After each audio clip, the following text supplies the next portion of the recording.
No, No, it's Miami. Oh. Although maybe, I mean, I think they've already confirmed the stadiums for next year, but it would be fun to do one that was just like entirely in Asia next time. Yeah.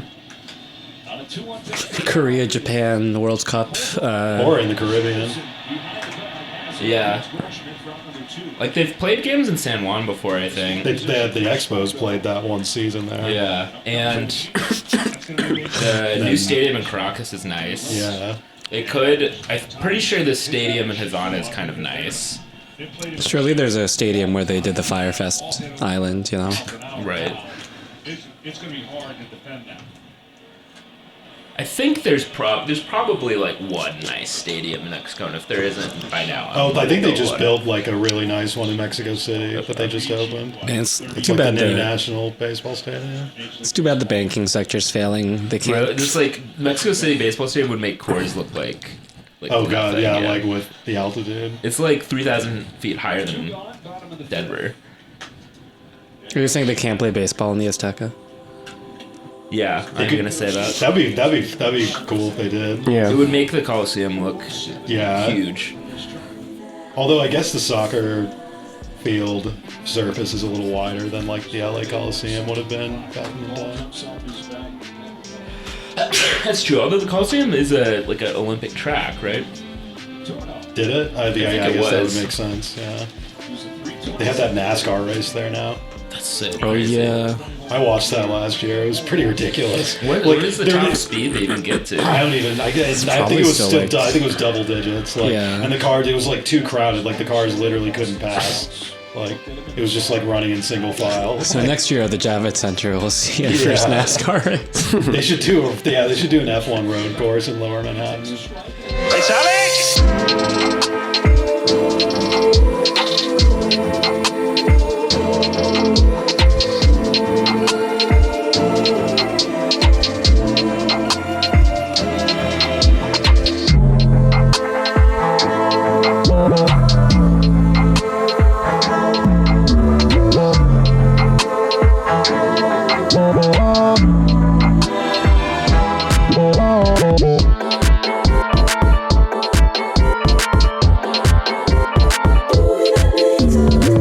Well, it's episode 238 of View from 202. A solemn one because it is a Tuesday where a lot of things were promised to us, the American people. But unfortunately, the FBI has not arrested Mark DeRosa. I'm looking at him on TV right now. He is managing the With U.S. impunity. U.S. MNBT to a deficit in the sixth inning, folks. 2/3 of the game is gone, and we're losing to Japan. This is what happens when you rate athletes over technique. This is what happens when you say players are too small. Now, Like these goddamn gym teachers we put in charge of baseball in this country. 27 positions on the roster, spots on the roster, 27 MLB players. Coincidence? I mean, does that seem reasonable to you that not a single Japanese league player, not a single triple A player? Where the game is pure in Yeah. those leagues. I mean, Absolutely. Where they actually learn to play baseball. Mm-hmm. Not So this, in that not sense- not this bat and rush crap that Yeah. they play in MLB. 27, 9 times 3. Yeah. 9 and 3, 9 minus 3, 6. A satanic amount of players. It's right there, perhaps. folks. I'm saying, Bottoms up, the double Fs. Sadaharu O, international record holder for home runs, sitting right there, not with the club. Can we not even get an interview? As we all know, job interviews are the key factor here. So very sorry to be this disappointed with the rest of you all that this looming national figure in our conscious, Mark DeRosa, is still free on the streets of Miami, of Florida, notorious haven of ne'er-do-wells, Florida. I was looking forward to see if, Meatball Ron would even extradite him. Nah. But now we won't even know because the lack of courage at the U.S. BF. So I think that's what it's called. yeah, presumably. Other than that, the Red Bulls got a win, first win of the year, And most importantly, ding, ding, ding, ding, ding, ding, reset the tap-in meter. We're back down to 0 matches since a tap-in. Don't ask me how many matches we were at the tap-in. It was literally uncountable. It was unknown. We get 2 tap-in goals this time, folks. Not 1, but 2 tap-in goals. The first one's kind of like half meets our criteria It's a rebound. for what a tap-in is, because I mean we've had rebound goals in the interim. We have that Elias goal That's true. against Charlotte, but the Van Zier goal was a pretty emphatic tap-in. It was like an alley-oop. Yeah. It was the first time that we've what the point of our tap-in meter is. The first time we've seen a striker set up with a ball with an obvious finish in who knows how long. Don't even have to think. 6 inches off of the end line. Do you think it was even 6 inches off the end line? Maybe it was 8 inches off the end line. But lo and behold, Dante, with his first touch of the game, doesn't miss. And I gotta say, if he had missed that touch, that might have been pretty devastating. That might have been like a make or break moment for him there, actually, because it would have been pretty. I don't even know how he would have managed to touch it without having it go in. It's like Right. you would have to shank it, really, Or like sky it, yeah. something like that. Even then, it's like, but that ball was in the air for a while. There's enough time for your like mental to go off. Oh there. yeah. I will say now we are skipping forward, but I guess if you're with us at this point, you don't expect clear, concise narrative consistency. So deal with it. But I did see that ball arcing up into the air, and when I saw him running in, and I was like, he got the timing. He was able to like pace it exactly. Wasn't anyone marking him within 20 yards, and I was like, oh, that's money. Like, come on, it's gonna get in. And lo and behold, it did. Nothing Eloy Room could do about it. There was 2 goals for the Rebels. First goals. Well, no, not the first goal. First goals from open play, I will say, for the Red Bulls this year. We got 2 in 1 half in the second home game of the year. I'll say this is not what I would have expected to say at halftime, though. As halftime, I don't think we were alone in being a little over it. Among Red Bull's universe. Yeah, I mean, kind of in the micro, there was, the Van Zier finish being a bit of a make or break moment. And then in the macro, the whole game, particularly after halftime, was kind of a make or break moment, possibly for the season. I mean, if that game doesn't get turned around, even if it ends in a draw, even if it just ends 1-1, I think there's a lot of kind of crisis discourse starting to develop. Yeah. And, like you're saying, Brett, that was already kind of starting to peak above the surface at the half. So, and like you said, I mean, 4th game of the season, second home game of the season is, a little tardy for the attack to actually start working, but, better late than never, and it is a long season, and 1 win is a good place to start always. So we'll see where it goes from there.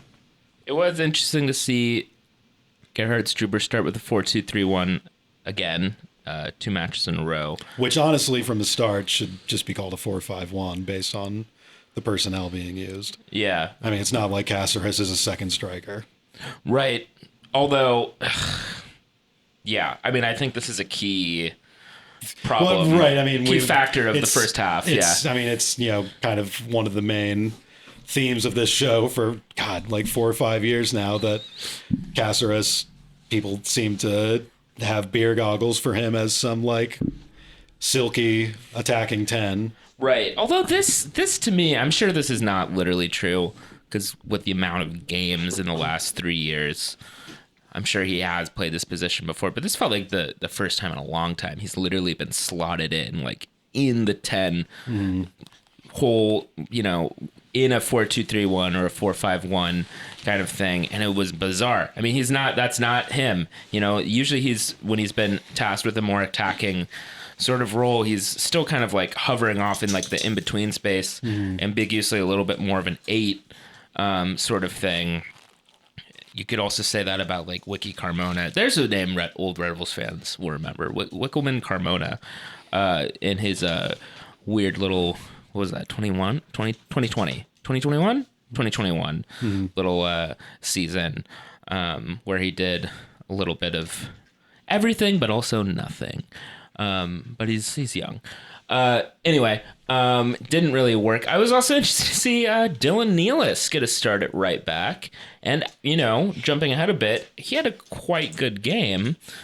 But it is also interesting, like, what is our right back priority here? We've seen a different sort of right back and right wide player set up in almost every game this year. It'll be interesting to see if that carries while going forward. But for me, the big shift at the half is slotting Lucchinius back more central and collecting the ball more centrally, as opposed to CCJ, who does not suit him as well, very well at all. And then going to a little bit of a more of a 4-2-2-2. But I don't really think, for me, I don't really think it's necessarily the. Like, I'm hesitant to credit the 4-2-2-2 so much, because I think having another striker helps, but I think a key ingredient of us actually being able to transition was having a player, namely Lucchinius, in the center to collect the ball in turn and actually start a pass to transition, rather than getting really wide from having in the Tolkien middle. Turn the ball around. Yes, exactly. My God, This game, I really got over seeing like Tolkien just do that same like pivot, look left, look back to the center, back, goalkeeper about 20 times. But for me, that was the big shift in the game. Elias Manuel came in at the 46th minute, or at the half, for Daniel Edelman. So I think it did help to have CCJ further back on the field and just have him and Frankie kind of doing this sort of dual pivot position instead, because ultimately Columbus, not that threatening either. In the first half, they were kind of the thing that we mentioned in the first game of the season, like Orlando was doing, where they didn't even have to really adjust to it just from the start. They were moving the ball around well, and Darlington Nagbe was a big part of that. I mean, it was kind of the most impressive I've ever seen him in a game, because he was getting around. I honestly, like, the press from the Red Bulls was very good in this game, and some of the most aggressive I've seen in a while. But Nagbe and Columbus were able to find their way around it pretty niftily in the first half. There were a lot of moments where they just barely got the ball out ahead of a pressing charge. But then in the second half, that kind of stopped happening, and they ended up kind of getting a little discombobulated, and the goals manifested from there. Yeah, and I wonder how much they were kind of like, game states or whatever, where, it felt like they were controlling the tempo in the first half, right? Right. And, like maybe they're just kind of like letting the game go and seeing if they can get away with a point or whatever. But yeah, to your point too, like our press kind of caused the winner, right? That ball over from CCJ over to Tolkien. Like, no, these were like some of the closest goals to, like, the ideal of energy drink soccer, so to speak, that we've seen in a while, even besides being the mythical tap-ins that we've been cracking about lately. Right, exactly, because like we were able to, for once in a long time, like catch a team on the transition when they were out of shape. That's why Dante Van Zier was so open, right? Like there should have been a man on him if it was like a normal like time to set, in teams. But that's also where the hell was that guy? I was watching the replays. I think like it was due to the transitional moment where like he got lost on that far post. And it's like, this is what you want to see, but this is also very reliant on like forcing that tempo change to a high pace once you win the ball and like put those balls over that'll like be dangerous, right? Well, and then I mean that kind of segues into I think understatedly Corey Berg probably being the man of the match for this one. I mean, after being getting a decent amount of attention in the first few games anyway, this was where, he obviously contributed to a win for the first time. And I think, that, the first goal was an example of, finally coming to fruition and finding an end product, even though it was kind of a sloppy rebound end product, finding an end product to him just kind of bull rushing the final third like he had been doing through most of the first half. I mean, honestly, the only real attacking in the first half was him just kind of charging forward with the ball and just, nobody being able to knock him off it or take it away from him. And him, it was, kind of exactly what you would think the ideal version of Tom Barlow is, which I think was the idea behind the Burke signing. Mind you, like I said, that was kind of the only dimension to the attack in the first half, and you would kind of hope for more than that. But things being as they were in this game, Burke was the standout. He was the player who kind of drove most of the good things that happened. And it'll be interesting to see how that keeps holding up. He did get called up for Jamaica today, so he's going to be out a couple of weeks. But we'll see if that ends up continuing to be kind of a big factor in the team. I mentioned, ideal version of Tom Barlow, and it's also, if it continues, it could end up being kind of a more pragmatic, useful version of what Fabio was kind of doing a couple of years ago. I think that's another interesting kind of frame to put it in.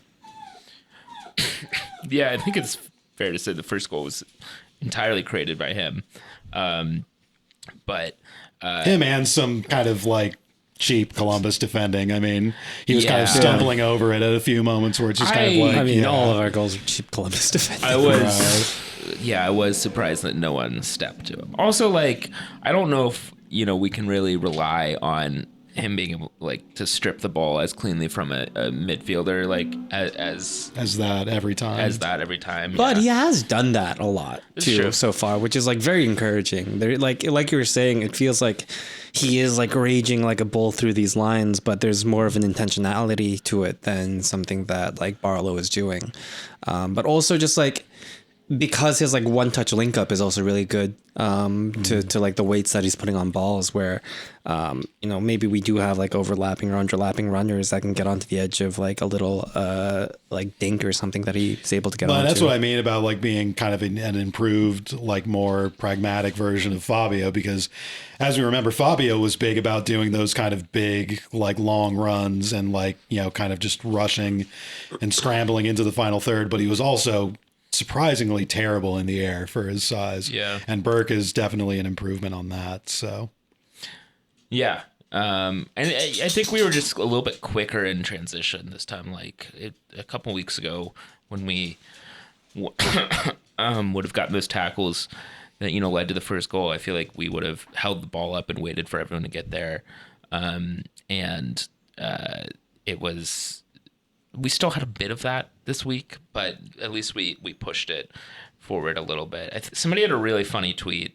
I can't remember who, that was like, it's really funny when the Red Bulls, don't immediately see a chance, like an easy opportunity when they recover the ball and they wait for everyone to show up. What's the plan after that? We clearly have no plan after that. Everyone, you think it's going to be getting easier when everybody's set up? Yeah, exactly. When the defense is it was scams and flams for credit. Great. Scams and flams. Great reference, by the way. Scams and flams, who I've never met in person. Great reference to a Mr. Show sketch for his name. So. Oh, okay. Thanks, pal. Thanks for adding color to the show. Yeah. You'll have your check in the mail. Absolutely. From Annabong Ephraim. Yeah, of course. Our repurposed balloon funds. Yes. But yeah. So, I actually forgot how late the goal was. Looking at it again, seeing 86th minute, I didn't quite remember it being such a last gasp winner, because this game felt like felt like a long one, I will say. But good to get that win off of our chests. Would have been pretty if we hadn't gotten it across the line. As for the goal that we gave up, I think it's you can sort of chalk it up to the risks of our high line and just kind of how aggressively we play. But I think you can also see that. I mean, my view at the time, as it happened, it seems clear to me that the ball bounced up and hit Reyes when he was not intending to touch it at all. Like, I think, I don't know what exactly happened that surprised him, but I think the intent was to let the ball go straight to Coronel, and then he accidentally ended up touching it down, which is the cause of some of the miscommunication. That said, I would hope that kind of miscommunication is decreased over next coming weeks. I think I said it at the time where it was just kind of like, and it's kind of like what we were talking about last week with giving up the set piece goal on the kind of extreme zonal marking we run, where it's like that was a product of that was the type of goal that you expect to give up once in a while when you have a system like that. And then this week that goal is another kind of version of that, where it's like when you play a system with an extreme high line like we do, you kind of expect once or twice a season maybe to have a little bit of a flub like that where the keeper and the back line aren't on the same page about a ball that kind of falls in no man's land, like you remember last year back to that moment where Tom Edwards and Coronel got tangled up to give up that one goal. I can't remember who the precise opponent was, but you kind of bake that into your projections and your plans for the year that you're going to have a couple fuck ups like that. It's just kind of the nature of things. Unless you're top 5 Champions League team, you're going to have a few fuck ups a year, but you expect to have better things going on the other end where it doesn't matter as much. Well, it's good that we got our one fuck up at the year out of the way on the game that we won. What I'm saying just now, it's 2 different fuck ups in a row. Last week's fuck up you couldn't afford because it ended up causing a draw. This week's fuck up you can get away with because we actually scored. So, but it's the first game where we've actually scored and been in control of a fixture, and needs to be. Like I said, I said on Twitter after the game, I mean, yes, it's nice. It's a good win and a good goal and all that kind of stuff. But, if this team's going to achieve what it supposedly hopes to achieve, it's going to have to be a better than once a month rate on nights like that. Yeah, but I'm in a huff copium on the gambler's fallacy, but like in the opposite way of the way that it's traditionally, applied, where like because it's happened, like it's probably not going to happen again, so we can bet on it not happening.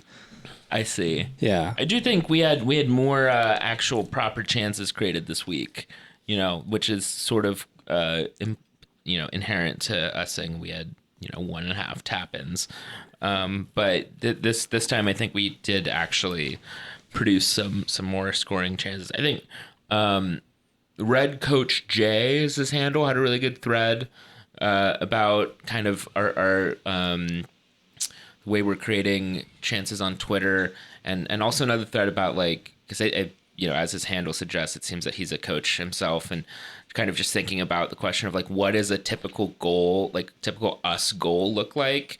And in the thread, he says, for the Red Bulls, it's still unclear. And I agree with that assessment. And we were talking about that sort of at the end of last year, going into the playoffs. Cork's question was we've got 2 or 3 games left. What does the best form of this team look like, knowing that we have limitations and we can't change the roster? And we felt that Gerhard Struber totally avoided that question, or was not interested or not aware of it. For me, he literally mocked me for asking it at one point. Oh, okay. Yeah. And this I still also am not as confident as I would like to be for what the ideal goal for the Red Bulls is. I don't think we can rely on the Corey Burke created goal for the first goal sustainably. The second one, I think it was nice to be a little bit more direct and quick, although I will say the entry ball into Tolkien was I don't know, it was kind of a nice soft lofted ball into him, and then he didn't have much pressure and he lofted it over the top and turned to an unmarked Van Zier. I don't know if we can count on replicate that week after little week. Marking, right? Really, nobody on either side was really properly marked. It was good for Tolkien to be forward and be ready to latch onto that pass from CCJ to have like sort of a line breaking pass of sorts. But I'm still a little nervous, and I still am unconvinced by the sort of slow passing around the side and overload play. But on the other hand, I am encouraged by how Dylan Nealis played. I think he had a really good game. And it would be interesting to see if he locks down that position, because I think defensively is particularly good. I do just want to add on Dylan Nealis, just to make a discourse comment.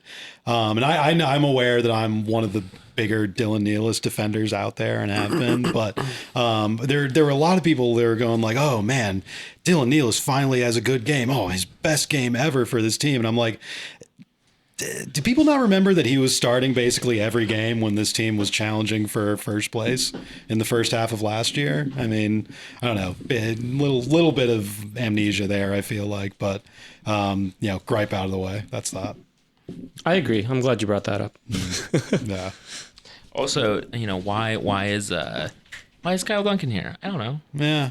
Who knows? Good question. Well, he did, mean that Cam Harper got that, I guess, look up top or from the start, right? So Last week, this 2 week, weeks ago, or Cam Harper got to play a little bit further up. Yeah. Then, which was funny because that's like kind of what I threw out there as a joke a little bit last week, and then it happened. Yeah. Well, Lewis Morgan is also still hurt. I guess we don't know. He was hurt on Saturday, but it's too early, I guess, for an injury update this week, right? Well, yeah, he was taken out at halftime at the Nashville game a couple weeks ago, and then they played him again the week after that, and apparently that did not help the situation that he was dealing with, and they're going to shut him down for a little bit, it looks like. So I guess we'll find out later this week, but as we've discussed the last couple of years, we don't really know the full story on this kind of stuff until the lineup comes out an hour before kickoff. Right. So. Same. What's the deal with Drew Yearwood? Who knows? I don't know. Here's a name some of the older Red Bulls fans might remember. Ooh. Drew Yearwood. Oh, wow. Any other comments on this this Columbus game? I like so many times. I just wish that we had elite talent like Tyler Pache out there. Mm-hmm. Oh yeah, that's pretty funny that he scored that sick goal. If in case any of the listeners out there want to check it out, Tyler Pache, the Canadian Red Bulls legend of the summer of 2022. I don't even know what USL team he's with now, but he scored a fucking like Tulsa or something. Yeah, man, he scored a fucking Maradona goal last weekend. I've also heard reports that he has resigned as a candidate with Bloc Québécois in wake of their support for the Le Wokism. Le Wokism. So that's why he had more energy to score that goal. Supposedly he is quite conscious of Le Wokism. Really? If some of the stuff I've heard is true. So, but good job, Tyler Pache, Tyler Pache. Once a Red Bull, always a Red Bull. Yeah, oh, totally. He's got the badge tattooed on his calf. I bet. He kisses it when you score. Oh, totally. Yeah. Good job, Tyler. Yeah. In other quick USL news, I guess we lost our Golden Goose Academy player to the Tulsa Roughnecks. I don't call them Tulsa FC. I still call them the Tulsa Roughnecks. I didn't even know they were Tulsa FC now. Yeah, I was calling them Roughnecks too. Yeah, but Nathan Worth, who I guess is I don't guess, I know he's a 16-year-old who's kind of the big prospect coming out of the academy right now. After the team had been kind of promoting him in some media, and he made some USL appearances last year for the reserves. Apparently they could not lock him down to a homegrown contract, and he's going to go play in USL now. Is that like a bigger, ripple effect that we'll see because of this MLS Next Pro move? I don't know. I mean, my good friend and colleague Eric Friedlander was opining that he didn't think MLS Next Pro being, such a downgrade had much to do with the decision. It seems like a lot of it was based in him, being dead set on going to Europe like the second he turns 18. But in the past, Red Bulls have been able to get guys with that on their mind. I mean, right now we have Bento Estrella, the great mythical Bento Estrella, who was signed when he was like 14 and like a Portuguese youth national team kid. And we were able to lock him down, but apparently, and every player is different. Every player has different motivations and preferences and all that kind of stuff. But this is the type of player who, even if they were wanting to go to Europe, Red Bulls were able to sign him up.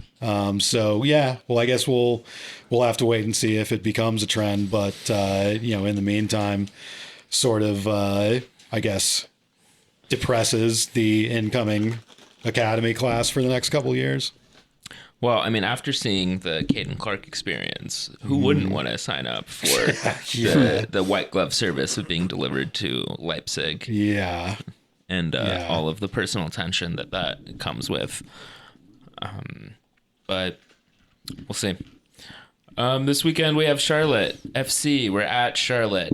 Did we drew there last year? We lost 1-0. Yeah. And you were there. I was there. I'll be there again this year. You're like Marlins man, but just for Charlotte Red Bulls games. Yep, that's right. You're you're doing us in Philly for Charlotte. Yeah, exactly. Thank you for bringing that up, because I was gonna totally forget. But my favorite Twitter interaction the last 2 weeks is that we got a fave from the like Cancer Lymphoma Research Association of America for our old tweet from when we visited at the beginning of either last year or 2021, and it was. The honorary fan of the game down in Chester was Dr. E. Anders Cobb. And we just tweeted a photo of the board and him, and it said his name, and we just said, well, if it isn't Dr. E. Anders Cobb. Got a tidy little 8 faves on it, nothing special. Another day at the office. But he's lived on in podcast lore. I mean, just always a friend of the show in our minds. But apparently now, thought leader. Guys, right? I'm sorry, I have to interrupt this. Our corporate just said technically due to the sponsorship of Hospital for Special Surgery, we have to not mention other competing doctors like Dr. E. Anders Cole. We can only talk about Dr. Collins, who treated Andres Reyes, and Andres Reyes personally recommends. Dr. Riley Williams is out of the picture now? Maybe it's Riley Williams. Yeah, how dare you? Jesus Christ. Have you no respect? I don't know. I just got the... We need to have either an EMLS game or a boxing match between E. Anders Kolb and Dr. Riley Williams. Oh, absolutely. Make it fucking happen. Like American Gladiator type thing. Where got superstars. It'll be that cage outside of Red Bull Arena. Or it could be the Billy Madison decathlon. We'll have the cage match in there. Absolutely. And so they'll fight, obviously. Anyway, we just got a fave from the National Lymphoma Research or something and I go over and I look at their timeline, and what do you know? On that day, it was announced that Dr. E. Anders Kolb was the new president. And his first act in office was to name search on Twitter. Throw us a fave immediately. Got handed the keys and was like, I know what I'm fucking doing. What a fucking king. Yeah. E. Anders Kolb, you can come on the podcast anytime. Yeah, dude. Honestly, seriously hit us up if you want to have just a very absurd conversation about all this. We would love to. Let's talk about some red blood cells. Let's talk about some, being the I don't even remember what he was. Fan of the day? I don't know. Doctor of the day? Fan of the century, day, maybe something like that. Yeah. Hero of the match. I mean, it's much cooler. Latino of the year. Latino del Año. Latino del Año. Yeah, that was it. He's Argentinian. E. Anders Kolb. Yeah. E. Anders Kolb and Anya Taylor-Joy. Exactly. So what a legend. I don't know if Charlotte had their local equivalent of Dr. E. Anders Kolb there. Graham Massel the fourth. Sam, you're going again. Are you looking forward to this trip to what do they call that stadium down there? I think it's just Bank of Panthers. America It's Stadium. Bank of America. It's Bank of Classic. America. It's Yeah. Bofa. Oh, that's right. I Yeah. was literally there last year. I didn't go to the game. You're going to but, Bofa Stadium. Bofa Stadium. That's right. in bustling downtown Charlotte. Yeah, it was fine last time. I don't know. It looked hot last time, so It was hopefully super we'll be hot. avoiding that. Yeah, I know it's gonna be like 75 and sunny. It's gonna be beautiful. Are you going to partake in any Carolinian native culture? Like what? I don't know. What, Cork is the expert here on what that. culture is down there? There's a Bojangles in the basketball arena around They the have, like, corner. what's it called? It was closed when I was there last year. What's but- the local chain? The hometown? Oh, they have hometown like- barbecue. Yeah. Don't they have like little burger things? Or like too? or cookout? Isn't that Cookout's Cookout big. is like Yeah. that's You can- like yeah. You could go to Carowinds and get on a roller coaster Sure. real quick. Yeah. I don't know. Oh, you should swing by my house. There's a woman who has a very similar email to me, and I get emails from her all She's the in time. Charlotte? She's in Rock Hill, South Carolina. Oh, okay, The yeah. reason I know this is that because most of the emails are like her kids like pre-K and like middle school football and church and stuff. And I've corresponded with her pastor multiple times, being like, "Hey, FYI, this is the wrong email." She's like, "Oh, tell her, like, great." 5 minutes later, get the same email. I'm like, still wrong. But inherently, I cannot reach her because if I knew her email, like, people would not be emailing, me. But the coup de grace for this is that I was eventually sent a copy of a deed to sign when they bought a house. Showed the address for Rock Hill, South Carolina. I was looking for it again recently, and your house. in my stupid judgment at the time, I decided to delete it because I was like, "Oh, I don't want this on my drive." So dumb. I had. Although You had a home. I know. in this economy? You could have like signed it yourself and then just gone and started living in South Carolina. Just, I am the rightful owner of this property. Read and weep. Yeah, exactly. This is my deed. Yeah, His property. John Locke personally wrote the state constitution for this and told me this is my property. And I do think that the down payment, I did check to see the down payment. I couldn't see the full deals, and the down payment was like only 10 grand. So I don't know if I want that house, just because I assume it looked like it was a nice house. It's like an FHA situation going But on. the payments are Yeah. probably brutal Yeah. coming up, so I'll pass. But you should go check out my house. What year was it though? In Carolina? This is like 4 or 5 years ago, I think. Now. Oh, okay. yeah. So it's still. Well, if the Red Bulls lost this weekend, I would have considered your offer. Okay. But Right. Yeah. unfortunately, I feel like there's like a stake in this game now. Maybe because we actually won.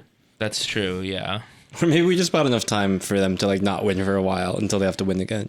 Yeah, I know. I'm trying to like get myself up for it. It's like a whole thing. If you do run into a Brittany Bird somewhere down there, tell her to get her fucking email in I order. will ask. Yeah. I'll inquire. What's the deal? Yeah. Yeah. But It would be funny if like it was BIRD too this whole time. no, that's the one part of the country where there's a lot of BYRDs actually. Wow. My Maybe that's where you're originally from. Yeah. my friend Kyle is like he's like now gotten really into the like I think he's part of like the supporters group down there. The Mint, City Collective. yeah. Collective. Yeah, I know. Whoa. He said he was going to buy me a ticket there, which is pretty funny, but I don't think that's going to happen. Turns out they're a cooperative corporation. Or It's funny you should speak. I was there's a guy who joined my co-op board, and we are getting to know each other. And turns out I was asking him if he was watching the World Baseball Classic. He's like, no, actually, I kind of go into games for like the New York, New Jersey Red Bulls, actually. And I was like, you don't say. He was like, oh yeah, apparently some other guy. It's the same. I don't know if I said this on the podcast, but I was at my grad school's like holiday party, and somebody tapped me on the shoulder and was like, hey, are you on View from 202? Yeah. Apparently this guy recruited this other guy to go to this, and he was like, oh, there's a game on April 8th, like we should go. I was like, yeah, don't worry about it, I'll be there. I will come. You know where to find us. Yeah, you know where to find me. I'll come. And Eventually, you're going to be your entire surrounding, the entire Pratt urban planning community Exactly. of Brooklyn will be casual Red Bulls fans. it'll be the most efficiently land use section in RBA. That's so true. We're gonna plan the shit out of that whole area. But yeah, it's spreading like wildfire. Maybe this would be like the Charlotte Mint City collective as well. I don't know. Charlotte's been weirdly bad to start the season after they had been kind of good to end last year, but they did win last week. So Dude, they beat Orlando, right? Yeah. Of all teams. Yeah. So it's all. So they're on an us narrative, is what you're saying? yeah, the belt has been like kind of careening all over the league since we lost to Orlando. So They look a very expensive attacking like quad. yeah, they added some guys this offseason. The Morocco strategy. Bronico is still a guy.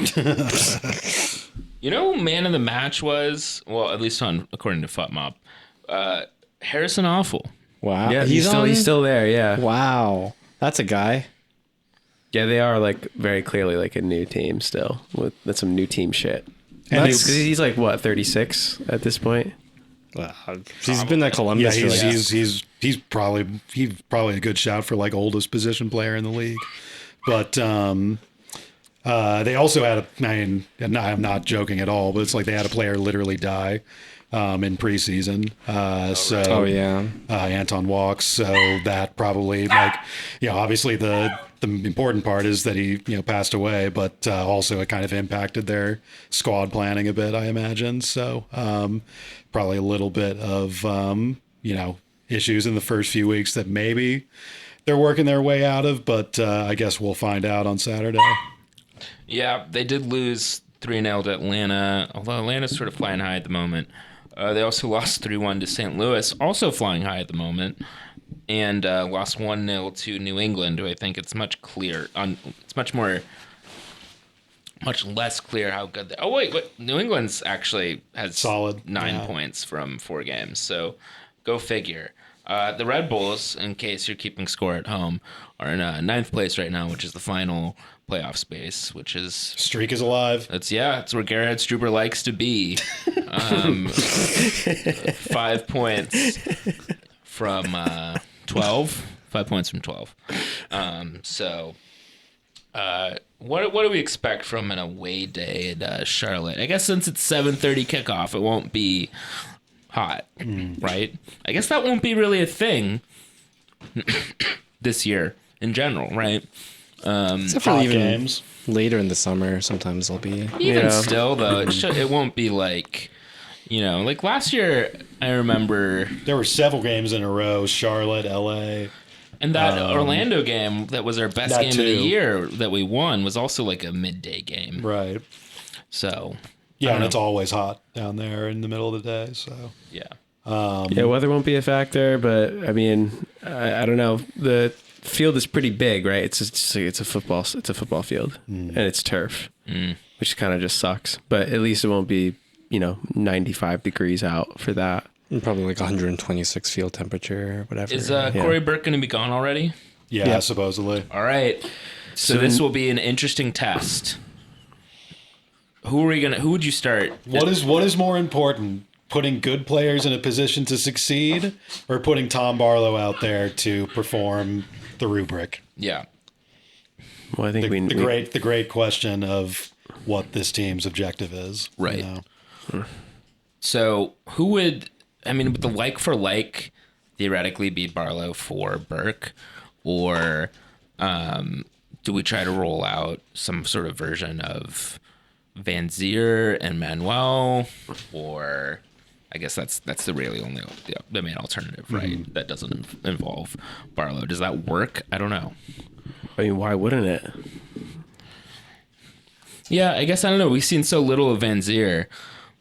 Struber did give a quote about like being worried about his fitness, which is like came from a full season. Like he was in the middle of a season in Belgium, and he's like, "Oh, I don't want him to get hurt." It's like, great, if you don't want him to get hurt, let's just never play him ever. Let's just never take him out play of the in the wrapping. US. Yeah. But let's just keep him on the shelf. Manuel hasn't really been Show him to our replacing friends. Corey Burke, though, has he? No, No, he hasn't. So I think I think we have very little. But other- Manuel has played as the lead striker. That's true. before, so he was doing it all of last year. So Yeah, but it's a new project. Remember this year, so I even if to your question, to the thread that you're leading Cork. I think there's no reason to play Tom Barlow out there. Like, we just simply do, even if it theoretically pencils out on paper, there's no reason to play him. We just flatly do not create chances when he's on the field as much as we need to. So I think we really need to figure out a way to get Van Zier and Manuel on the field and clicking one way or the other, whether that includes playing with some more support from Luquinhas or maybe Morgan if he's fit, or even CCJ or something like that, or Cameron Harper. Because, many times when a soccer team is trying to win consistently, they will have multiple ways of accomplishing their goals or have planning for contingencies rather than, just saying it's... the players need to be hungrier and sharper. Right. After so every it would, this could be an interesting opportunity to develop that. But on the other hand, we are playing with the worst controller, so maybe it's not fair to expect that. I don't know. What would you like to see personnel-wise, shape-wise, for this Saturday? Beyond the strikers, I mean, we also have midfield decisions potentially. Right back, I mean... I think that... Cáceres is going to be out for Venezuela as well. Okay. Plot thickens. Yep. Well, then that kind of answers the question, I don't know if it answers the question, but it locks in our deeper midfield. You like Edelman and Nemanja. Yeah. And then Unless Yearwood suddenly is healthy. Or Peter Stroud, it looks, right.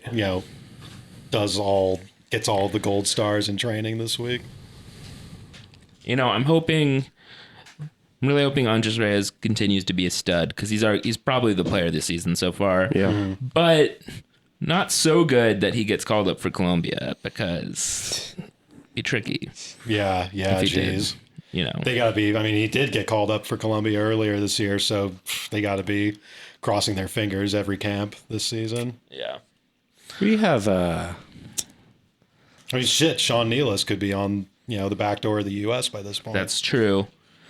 we have defenders. Especially since the U.S. Right. doesn't really have an important game for 3 years. I Right. mean, I guess the Gold Cup is coming up, but there's going to be a lot of friendlies with low stakes for the U.S. coming up that Sean Nealis might get thrown into. So, or a lot of our other players like Daniel Edelman or pardon me, or Duncan or Frankie Amaya for that matter. Tolkien. So, yeah, totally.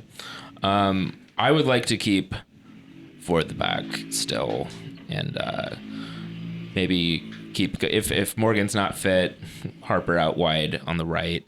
I think we should try to find a way to get Luquinhas driving more centrally, like we were in the second half, getting the ball and being able to turn and dribble and make a pass. Luquinhas has gotten some flack from us about not being able to, or not being interested in delivering a final pass. I thought he was much better at that last week. Yeah. Columbus gave him a lot of room to do it, but I think we should try to build our game plan to get him on the ball in the middle of the field rather than out wide. And I think that's definitely possible. But yeah. I'm thinking we could even see an attacking four of Morgan if he's healthy, I guess. That'll be a big domino. Yeah, Morgan, whoever we play up top as the lead striker with Luquinhas behind, and with Harper on the right side, even, right? Yeah. So you don't think there'd be a situation where Manuel and Van Zier play at the same time? Well, it's weird because I feel like we're talking about getting Luquinhas more central. Maybe I don't know, requires us to just drop that other striker back into that. I don't know. It's not really fitting with the way that this team is, I guess, supposed to be designed. But I think more to the point is that Luquinhas in the wing is not working for him or for anyone.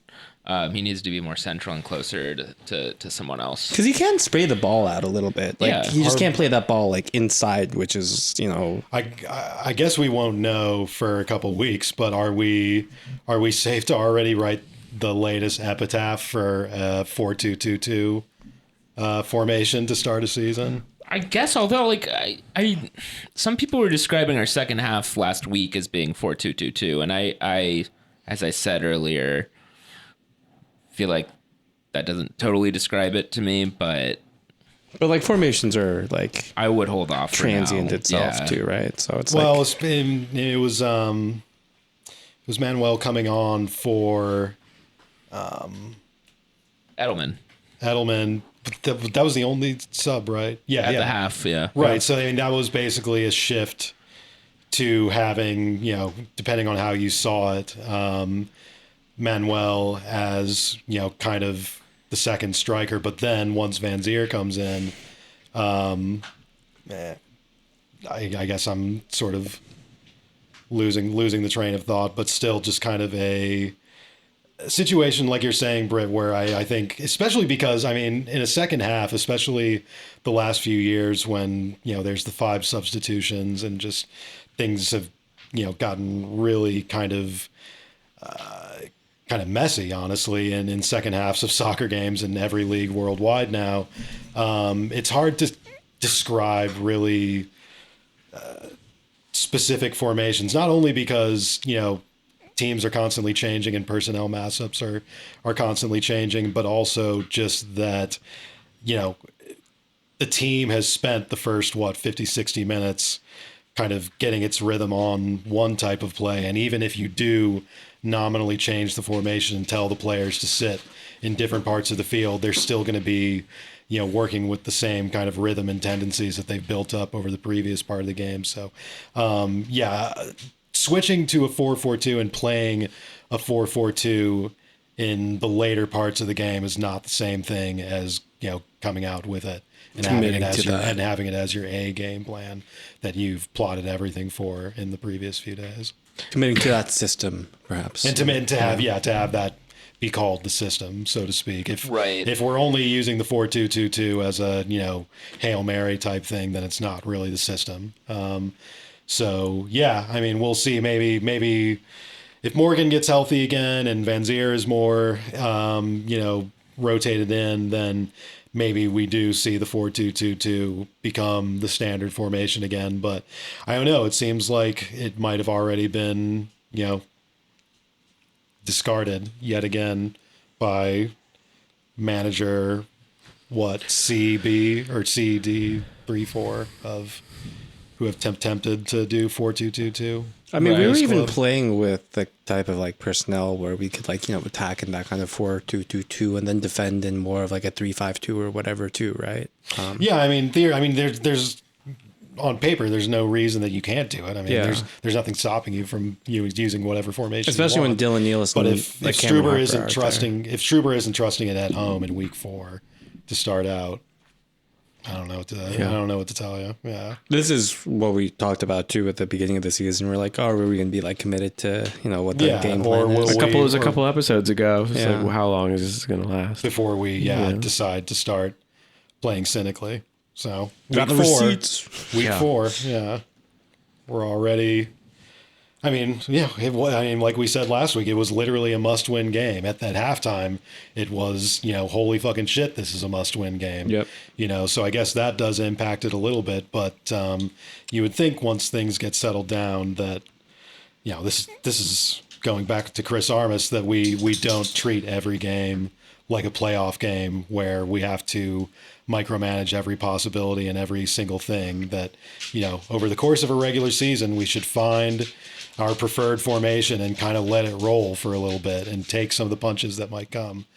And if we're just chopping and changing every week, again, I don't think you're going to find, a whole lot to work with once it gets playoff time. Right, and this is kind of like what we were saying last season about chemistry, right? To develop that, you just kind of have to get the reps in. Yeah. Right? Say hello to the new season, same as the old season. Even worse than holy fucking shit, we better win this game. I feel like the vibe of the half might have even been, this is going to be the season. Yeah. And this is just how it is. Yeah. So, hope we continue to fight that off. But, all right. Anything else for Charlotte? Love me playing against some CLTs, Alrighty. Mark DeRosa is being bailed out by his players once again. Kyle Schwarber's just hit a home run to. We're gonna find out after this World Baseball Classic. Mark DeRosa is gonna be giving a speech to some fucking like fleece vest Wall Street group, and he's gonna say there was one player who I worked with who was just dragging ass, showing a bad attitude at WBC camp. We had a vote amongst the squad of whether, we should just kick him off the team.